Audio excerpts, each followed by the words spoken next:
श्रीरामपूर शहरातील बोर्ड क्रमांक 7 पूर्णबाद नगर या मध्यवर्ती भागात दुपारी 1च्या सुमारास गोळीबाराची धक्कादायक घटना घडली असून सदर घटनेत शुभम यादव उर्फ कल्लू वय वर्ष अंदाजे 25 वर्ष हा युवक गंभीर स्वरूपात जखमी झाल्याची माहिती मिळत आहे। मिळालेल्या प्राथमिक माहितीनुसार दबा धरून बसलेल्या 2 ते 3 अज्ञात व्यक्तींनी यादव याच्यावर अचानकपणे गोळीबार केला असल्याचं सांगितलं जात असून जुन्या वादातून ही घटना घडल्याची शक्यता व्यक्त केली जात आहे।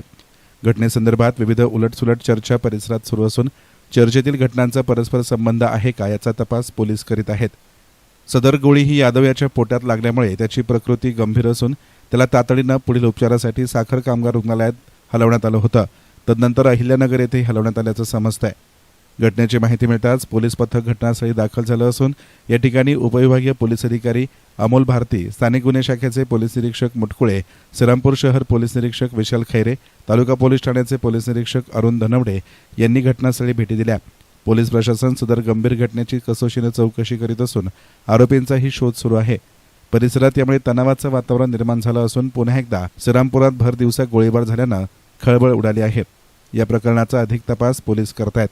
यस्तान मीडियासाठी प्रतिनिधी युनुस इनामदार, श्रीरामपूर।